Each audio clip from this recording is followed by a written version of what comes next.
आई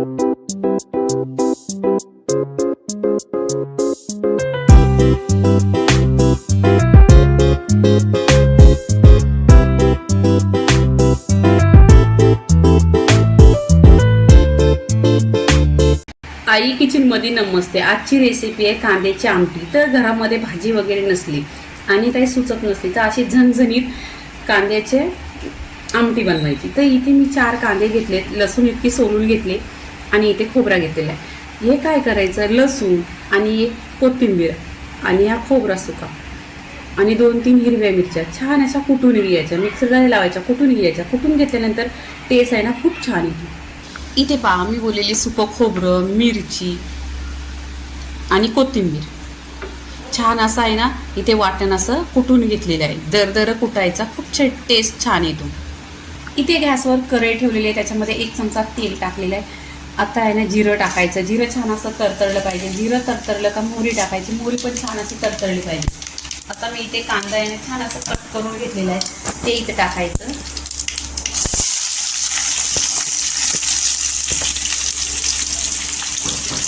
इथे आहे ना कांदा सॉफ्ट करायचा, आपल्याला जाळायचं नाही किंवा गोल्डन पण नाही करायचं, फक्त सॉफ्ट करायचं। इथे पहा कांदा छान असा सॉफ्ट झालेला आहे। तर इथे आहे ना हे वाटण घेतलेलं आहे टेचून, ते टाकायचं। छान असं तेलावर आहे ना परतून घ्यायचं, कारण तो कच्चा पण पूर्णपणे निघाला पाहिजे आणि फोडणीमध्ये टेस्ट छान असं उतरलं पाहिजे। मग आपली आमटी आहे ना कांद्याची आमटी छान अशी टेस्टी होईल। नक्की तुम्ही ट्राय करा आणि अशी पहा बनवून। आणि हा मला कमेंटमध्ये सांगा बनवलेली की नाही। इथे आहे ना पूर्णपणे कांदा सॉफ्ट झालेला आहे आणि तेलावर परतून घेतलेले आहे लसूण, हिरवी मिरची, कोथिंबीर आणि सुकं खोबरं। ह्याचं छान असं आहे ना कच्चं पण तेलामध्ये उतरले, छान असे फोडणी खमंग बसलेले आहे। इथे सुके मसाले जे तुमच्याकडे असणार, जे तुम्हाला आवडतात ते सुके मसाले टाकायचे।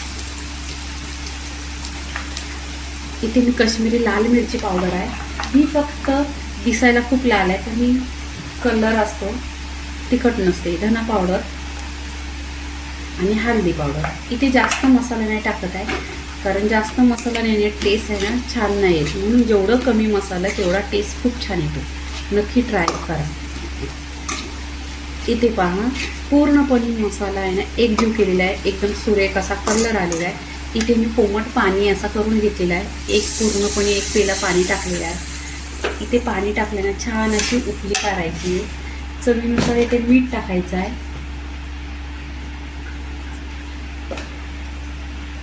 कोथिंबीर टाकायची।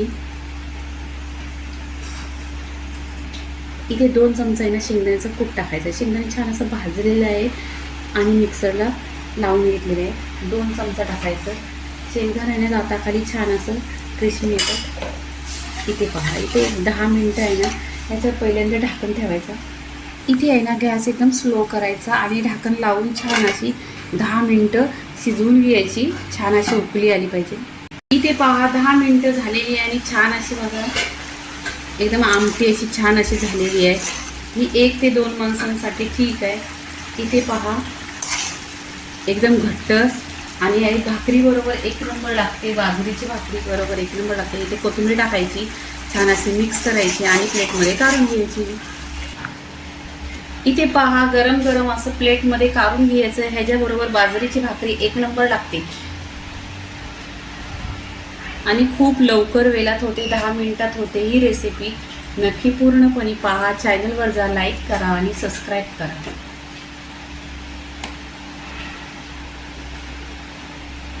कोथिंबीर टाकायची।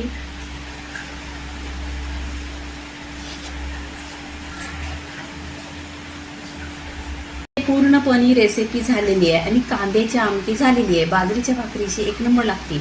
तर पूर्णपणे व्हिडिओ झालेला आहे। लाईक करा, शेअर करा, सबस्क्राईब करा आणि नेहमीच खात राहा। धन्यवाद।